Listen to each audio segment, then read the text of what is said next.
Today, we are going to be we are going to be bringing back one of the staples of a Trin Lovell channel. We have Girl Who's Scared of Everything, we have Watching This So You Don't Have To, and my most prized possession, watching the best and worst rated episodes. Today, we are going to be watching the best and worst rated episodes of Glee Season 4. So today, on this episode of watching the best and worst rated episodes of Glee Season 4, we are going to be watching episode 4, The Breakup. We're going to be watching episode 6, Glee, and episode 8, Thanksgiving. I'm just going to be watching these in chronological order instead of going by the best category and then the worst, because I think it's just going to make sense in the overall arc of this video.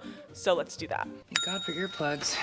I love you both, but I don't want to hear any of that. We didn't do anything.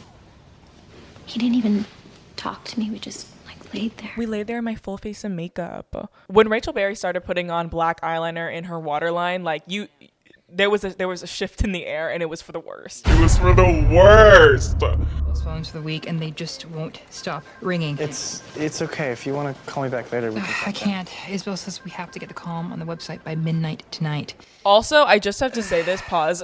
When Santana's talking about Kurt, randomly getting this job at Vogue. I mean, I'm not jealous. I just think that it's insane that all Porcelain had to do to get an internship with Vogue.com is take photos of every ridiculous outfit he's ever paired with a Cossack hat and a see-through raincoat, and then show up at an interview where he is lauded as a visionary because his job purse happened to match his writing craft. It, is completely worth criticizing, because how does he get a job at Vogue? Isabel talks to him, and she's like, oh my God, I'm from Lima.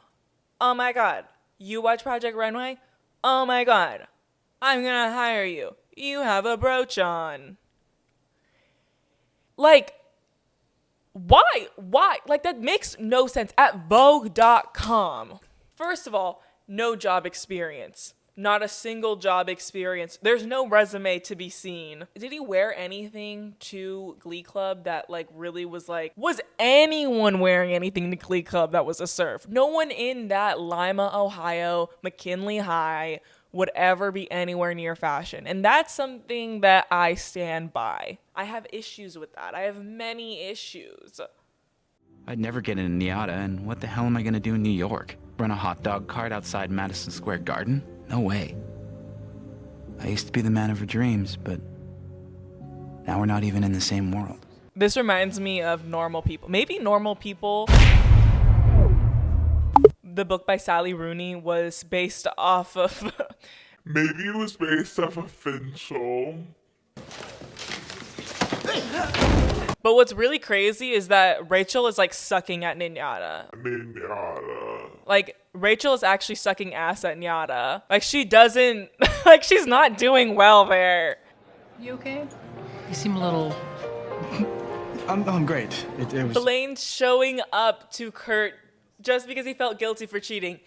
What the fuck? What the fuck? That is so outrageous. And it honestly started my hate train for Blaine, even though Blaine was one of my favorite characters. Same lovely voice though. Never criticizing Blaine's voice. I love it so much. I would eat it if I could. I would literally put it in a smoothie if I could. Hey, Finn, Rachel. Brody, hey. Hey, Brody, good to see you again, man. Yeah, you too. Brody technically does nothing wrong. Technically, he doesn't do anything wrong, but I hate him. He just pisses me off so freaking bad. I hate it. Oh my God. It makes me want to freaking... Just his energy. It's fuck you. You'll never be the Jesse St. James you think you are. That's what they tried to do. They tried to make Brody this Jesse St. James character, really good at singing or whatever, and he's just not it. Go sing How to Be a Heartbreaker, bitch. This is a good song. I will say the ballads from season 4 are epic. They're so good. The day I first met you, you told me you'd never fall in love. And the layers to this, that Finn pushes Rachel to sing a duet with Brody. They sing Give Your Heart a Break, and then Blaine gets inspired to sing Teenage Dream acoustic version, and then revealed to Kurt that he has cheated on him. The layers behind this, the domino effect is insane. It doesn't make sense. Cell phone, my love, but you did not reply. Blaine is no, yeah. Blaine is no, I get it. I get that. I did call your cell phone and you did not reply, love. Callbacks has to be the worst bar in New York City if that's the reality of it. Like, the idea of going to a bar and seeing like musical theater students sing their heart out, that would piss me off, because karaoke bars are for bad singers. They're not for good singers. If you're a good singer, you should leave. You should be kicked out of the building. And if she came up in her white blazer and started singing that, I'd be pissed off. Hi everyone. This fucking song, Blaine like fucking like about to like burst out into tears, like, and everyone's just watching him like, whoa, like, are you okay? Like, so much secondhand embarrassment, but also like I kind of almost started crying as well. You'll be my Valentine, the way tonight. When I sing this in the car, it is like someone has broken my heart for the 5th time. Like, it is painful. Sorry, Finchell's so cute. Like, the way they just, oh, they're so cute. Let you put your hands on me in my skin tight jeans, be your teenage dream tonight. You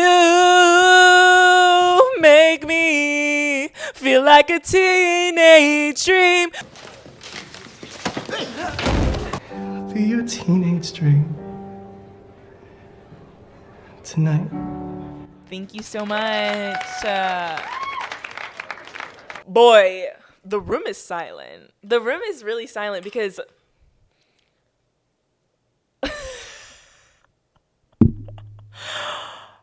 Blaine like killing the entire vibe of the night. Like, everyone was like, okay, like, Finn was like pushing through. He wasn't trying to make a scene. He was like a little jelly, like, we could tell. And Blaine just going up there and just like blasting the vibe, like taking a shotgun, putting both of his hands together and letting one rip is like Teenage Dream acoustic version was a major fart explosion in the bar. Like, the vibe was murdered on the scene. Like, when do you see this? Like, this emotion it makes it good. Like, this is one of the most secondhand embarrassment filled songs on Glee, and I've watched What the Fox Say.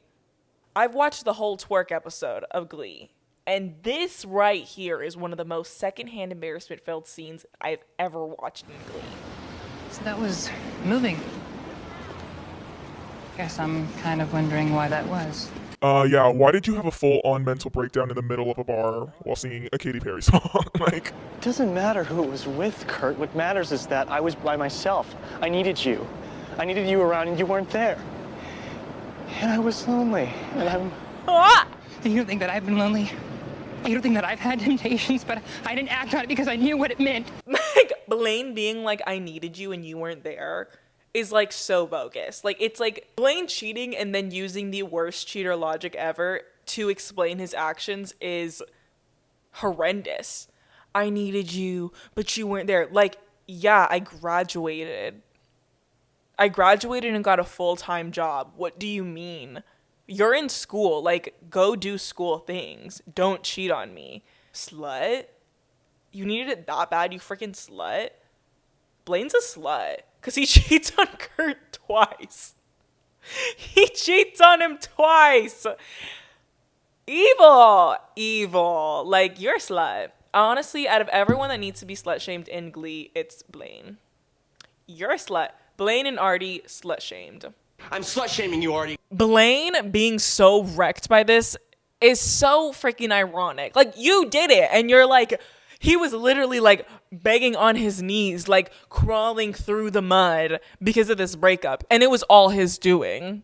Like, it was actually his fault. And he was like, he's so stupid. Like, Blaine needs to grow up. Honestly, that's the only thing you could say for his character in season 4 is that he needed to grow up. Can I talk to you about something? Yeah, of course.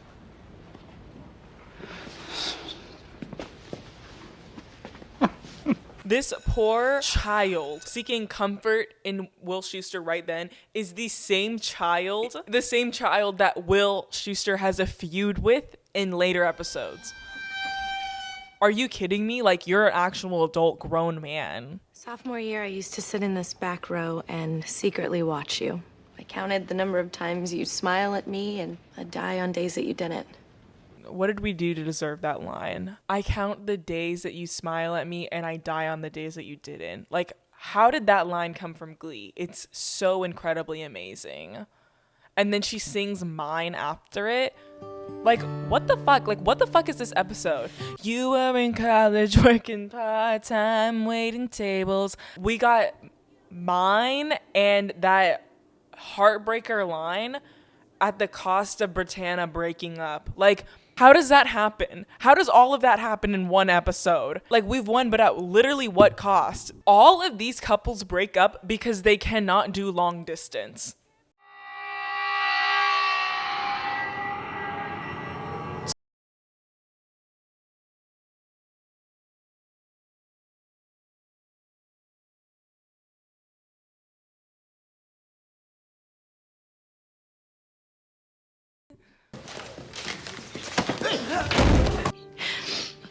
You know I will always love you the most. Theirs has to be the saddest breakup. Because nothing even happened and then they ended up breaking up. Like, the Britannia, like, timeline just didn't need a breakup within it. None of these couples really need... Kurt and Blaine needed a breakup because, like, they were awful. I'm always gonna be that moon-eyed girl who freaked you out at our first Glee rehearsal. You were the first boy who made me feel loved and sexy and visible. You are my first love. And I want more than anything for you to be my last. We're done. I don't even like Rachel, but that, like, monologue is, like, so good. Like, it's so good. Like, she goes, that is not being a man. Like, she raised me. Like, that monologue, watching it when you are a young woman and you are, like, really listening to what Rachel is saying and you are like, no, yeah, like, he was trying to, like, give her her freedom by not telling her anything. She's a grown woman. Like, you don't need to do that. The parallels between Finchel and Britannia, hold on, don't put the guns down for now. But both of them talking about how they looked to these loves of their lives during high school is the perspective we have, like, always seen. Now, granted, we already knew Rachel was she was obsessed with Finn from the moment she saw her. She was obsessed with Finn from the moment she saw him. But getting Britannia's view and getting Santana's view on Brittany and saying, like, I used to look at you from the back of this classroom. And then hearing Rachel say, I'm always going to be that moon-eyed little girl who freaked you out on our first Glee rehearsal. Like, it is so much more painful than it should be. But I think, at least with those two scenes, the breakup's done really well because we get to see a little bit more insight on them. And honestly, if I'm being completely honest, it kind of sets up that Brittany and Santana should get back together and then, like, Kurt and Blaine should not. Ooh. And the most lousy excuse of a plotline they do to add Will and Emma to the story is so pathetic. It's so pathetic because, like, they got one scene, they're like, yeah, they get to be a part of the group number. No, you don't. You don't get to be a part of the group number. You didn't go through the pain that we went through this episode with Finchel and Britannia, okay? You didn't go through you don't have the battle wounds to be a part of this number. Tell me you love me. Like, you don't deserve to be in the number. Why are you in the number? You broke up because you didn't listen to your wife. You could have been supportive of her decision and you wouldn't be in the number. Was that the best episode I've ever watched? No. Did it actually give me a headache in 7 different ways? Yes. But soundtrack slaps. Probably some of the most played season 4 songs are from this episode. So, and it has the least, it's like the episode that has the least to do with the second generation of the Glee Club. So, and it has the least to do with the second generation of the Glee Club in season 4. So that's a thumbs up for me. Maybe it is the best episode. On to the next. I've been asked to join a blue ribbon panel to rewrite the arts curriculum nationwide. Wow. Thank you. I'll be taking a short sabbatical, which means I'm leaving McKinley at the end of the week. Why would Will Shu be a part of rewriting the arts curriculum for schools across the nation? His teaching technique for Glee Club is assigning a theme each week and then making them sing. He doesn't do anything else. He doesn't do anything else. All right, people. Kate Hudson. I love Kate Hudson and I love her in Glee. I love it that she's like kind of a popular guest star on Glee. Like that's so funny. And it's so amazing. This is definitely my least favorite Glee cover from the Grease soundtrack specifically. It just doesn't hold up to the other ones, right? They had to bring Mike Chang, they had to bring Harry Shum Jr. back for this Grease episode because why would that would be a like imagine if the original cast of Glee was not here for this Grease episode. I would have screamed. Like you just needed Mike Chang to be back for this episode to show you the Grease lightning moves because obviously Ryder does not have it. Obviously Ryder does not have the Grease lightning moves. Shrimp? Or go because it's Grease. Go because it's your friends, it's your high school. I like every single conversation Rachel has with Cassie is Cassie in the dance room being like, so you don't get it. This is Niada. We are performers, but we are also family. You need to go because it's Grease, or because it's your friends, or because it's your hometown. Don't your parents live there? Like she's always stretching. Maybe we can hot glue an elastic band on. Marley, do not worry. We're gonna get those 2 inches off you before curtain. Scout's on. The most evil person you've ever met in your entire life. Just like pure evil for no reason, just like born evil, like literally Satan's little girl. Like I literally hate Kitty so much. Can't even get a trade in. This is Blaine's destiny to sing the Grease soundtrack. For him to say Beauty School Dropout and Hopelessly Devoted to You is just his destiny. Like it sounds so good. This is a fucking I would watch an entire Glee's episode of just them singing like Grease the musical. Like it doesn't even need to fit in the plot line at all. I would have loved to see them sing every single number. She should have been with Ryder. I'm sorry, I never liked Jake. Like she should have been with Ryder. Like Ryder literally like was in love with her and like did everything for her, and everything that she thought Jake was doing for her that was romantic, it was actually Ryder. And Jake cheated on her. Sandra D. That was good. But there are worse things I could do. I could flirt. I really wish Kate Hudson didn't interrupt my Santana like unique duet, but whatever. I digress, but she should not have been a part of this. Like, she just shouldn't have been a part of this. Santana's thinking about this love of her life that she's not with right at the moment. Unique is thinking about how she wasn't allowed to play the role that she's wanted to play because of her safety, because she's literally subjected to racism and transphobia in one school. Like, she can't play the role she wants to and sing out her song because she's afraid for her life, literally. And then we have Cassie seducting one of her students. But I miss you too. So we can talk about it. What a half-ass plot. They never gave Mike and Tina at all the plot that they deserved. Like, they gave them the most half-ass plots every single season. This, when they go, yeah, like maybe we should talk about it. And then when they get married and Tina's like, let me propose to Mike Chang. And then they don't even end up together at the end of the, like, it's so stupid. I hate it. Go fuck yourself. And then it switches to Finn and Rachel and Blaine and Kurt and Santana and Brittany. Brittany, Santana, Tina, Kurt. It makes me realize how badly I would have wanted a Glee musical with the original New Directions. Thank God they told original Glee cast to get their ass back up on that stage and perform You're the One That I Want, because I would have been pissed if they didn't. If Glee's happened in an earlier season, Quinn would have been Sandy, and it would have been freaking amazing. Quinn would have been Sandy. Like, it just would have been perfect. Santana singing "Look at Me, I'm Sandra D."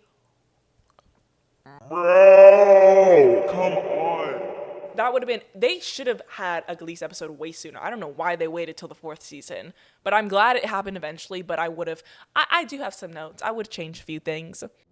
Is that really what you want? Yeah. No contact. Not even in song. The fact that he had to clarify that. And you better not sing to me. Not even in a song. No contact, bitch. Like, that's so disgusting.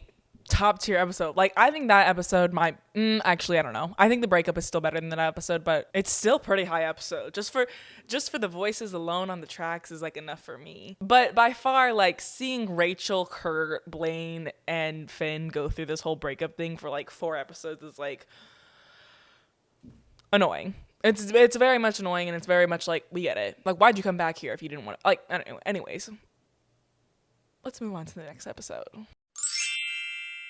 Today's video is sponsored by Audible. If you don't know, Audible is an audiobook listening app where you can listen to hundreds and hundreds of titles every single month, every single week, every single day if you even wanted to. Audible offers an incredible range of genres that you can choose from, ranging from nonfiction to fiction. You can go from horror, thrillers, to romance comedies, to biographies, and you can even find podcasts, guided wellness programs, and sleep programs on Audible as well. And not to mention, you'll discover tons and tons of Audible originals from top celebrities, renowned experts, and your favorite new voices in audio form. As an Audible member, you get to choose one free title every month, which is good for anything that you want, for bestsellers or even new releases. My next Audible listen will be Jeanette McCurdy's new memoir titled "I'm Glad My Mom Died." I know you guys are so excited to listen to it. It is voiced by Jeanette McCurdy herself, and I am so excited to listen to it. I've been seeing nothing but great reviews for her memoir since it came out. I'm so excited to sit down and just listen to it. I've heard clips of it, and it just sounds just like an incredible story that she gets to tell herself through her own control, and it is so, I don't know, it's like a feeling of, I feel like proud of her even though I don't even know her, but let's all listen to it. Go listen to it because I know you want to. The Audible app makes it easy to listen to anytime, whether you're working, doing chores, doing errands, whether you're traveling or working out. This is the perfect thing for long drives. I live in an apartment now. I don't live at my childhood home, but I still frequent a drive to my childhood home all the time, which is a pretty decent commute, and I listen to audiobooks all the time so I can stay focused on the road but also have a nice sense of entertainment as I'm going along. Juno takes the ride with me, and we love it. We love listening to audiobooks whenever we are on a long drive. New members can try Audible 30 days free of charge. You guys can click the link at the top of the description or go to audible.com/Trin Lovell or text Trin Lovell to 500-500 to snatch that 30-day free trial right up and start listening now. Make sure you guys show Audible some love, and thank you, Audible, for sponsoring today's video. This is Glee, episode 8, Thanksgiving. One of the worst episodes in my opinion, for obvious reasons. I'm sitting in a railway station, got a ticket. Sitting in a railway station. I love it the way that she sings because it's so weird sometimes. But I love it. Like, I do love it. I'm not going to deny that. Night out of our hands. But I was watching the Gleek of the Week podcast, and I think it was on the Gleek of the Week podcast. But when they were filming, they were saying that, like, this is such a peculiar scene because they're just, like, waiting to come out of the curtains. They're just waiting to come out behind stage, and they're like, hey, like, it's their reunion. They're really they're reuniting on Thanksgiving, and they're doing it in a number. So they're just waiting for their cue, for their part. Like, Mercedes just waited then to walk out, and then they're like this. Like, this is one of the most Thanksgiving things they could have done in Glee ever. Like, this is the most Thanksgiving thing, is the half hugs as they're singing, Quinn smiling and laughing even though like she just doesn't care. Like, Diana Agron does not want to be on set. She's like actually like she hates it. And by the way, this is one of the worst mashups ever. Like, it's genuinely at the bottom. It's at the bottom when it comes to mashups. Like, for some reason, it just doesn't sound good. And it's at the very beginning of the episode. The pressure is on Marley Rose, and it's like Mom always says, don't blow it. Because why do they all end up turning on Marley after what happens at sectionals? Like, why do they do that? Because, like, it's definitely Kitty's fault. Who put the idea in her head? Kitty. Like, she put that shit in acceleration. Like, it's Kitty's fault, and no one was mad at Kitty the way they should have been. Marley and Blaine will handle our duet. And for our showstopper, we're doing Gangnam Style. Is there any way Mr. She could come back for this? Listen to me. But, like, the fact that, like, Finn stands up and he's like, listen. Like, I know what I'm doing. You picked Gangnam Style. And, okay. Aside from what they're doing as characters, Ryan Murphy or whoever made the decision to do that song, like, granted, the number's supposed to be like a flop. The number's supposed to be like this like chaotic mess. They choose to do it, and they choose to be like, if Marley, the whole thing is, if Marley did not faint, they would have won. But like, they wouldn't have. So why wouldn't we have picked a better number? Why wouldn't he have picked a better number than Gangnam Style so they could actually throw it in her face if they were being cruel like that? You know what I mean? Like, they all go up to her and they're like, we could have won if it wasn't for you fainting. And that's just, like, not true. Like, you wouldn't have won. Like, why would they pick Gangnam Style? I get it. It was hot. And it was, like, a part of the era of this year. But, like, they just shouldn't have done that. Like, there were so many other songs from that year that you could have picked. I don't know why we would have chose Gangnam Style. Like, and it wasn't even, like, for, like, a funny bit either. Like, this was sectionals, and that's what they chose. Like, we're not supposed to mess around with sectionals. We're not supposed to make a joke out of it. Like, it's supposed to be for real. Every sectionals number is, like, a winner. Like, Gangnam Style is something that the other groups do, not the New Directions. What are we doing? Like, I want to interview the person who suggested it. Not even the person that, like, cleared it, but the person that suggested Gangnam Style. Like, who in the Glee team had that on their roster of their list of songs they want to do in Glee? Who was it? It must have been Matthew Morrison. He's not even in the episode. It must have been him. He was trying to pay back. He was filming What to Expect When You're Expecting, and he was trying to get back at them. He's evil and twisted, and someone needs to put him down.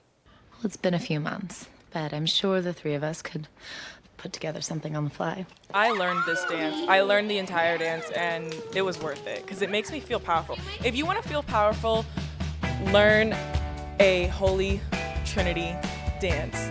For you, smiles have all turned to tears, but tears won't wash away the fears that you're never ever gonna return. Come on, boy, see about me. Come see about me. See about your baby. And by the way, they seem like really easy dances. They're not. They're not at all. They're really simple movements. They make it look really effortless, and it's not. Diana Agron somehow makes every single dance move look graceful and like delicate. She could be doing a very, like, her hand placements is very like effortless, no tension. Like, I have to give her praise for that because she has like a very signature move throughout Glee, and it's so amazing. Like, she just looks like she's walking on air. She looks like she's floating, if that makes any sense. I love it that this guy is notorious for playing like the most evil, sinister character in any teen show that you have ever watched. Like, he's never good. Like, he's always like planning and scheming. He's always scheming, manipulating, and like ruining people's lives. And the fact that the Warblers sing Whistle, like, it almost adds to it all. Like, Warblers singing Whistle, New Direction singing Gangnam, like, what was going on in season 4, because season 4 has some of like the best top picks of music. Like the breakup episode is like hit after hit, and then you get to like the actual competitions, and it's like pure garbage. It's pure hot, stinky, wet garbage. Let's have a kiki. I wanna have a kiki. Lock the doors tight. Let's have a kiki. I've never ever wanted to see Leah Michelle sing Let's Have a Kiki. Let's have a kiki. I wanna have a kiki. God. And the fact that like another thing to add to it is like it's Kurt, Rachel, Isabel, and Brody. It's turkey lurkey time. Like, time turkey ran away, but he just smiled no. It's this is at the bottom of the mashups list. Like, why would they do that? This episode has some of the worst music ever. Like, it genuinely has some of the worst music ever. Rachel can't sing Let's Have a Kiki, so let's make her sing Turkey Lurkey fucking time. It makes you angry. Let's have a kiki. Drop that. I've never ever wanted to hear Rachel freaking Berry say hunty. Like, that's so upsetting. Like, the fact that they made her say that is so, like, that's what they thought Rachel and Kurt would be doing in New York. Like, no, they would not. They would not be doing that. Rachel would not be saying hunty. It makes my blood boil that is a scene. And the fact that all of these songs, these cursed images in my brain is in one episode. How does that even happen? And it's the first song. It's the first song, by the way. Like, are you really mad at Marley for fainting? Or are you mad at someone else for picking that song?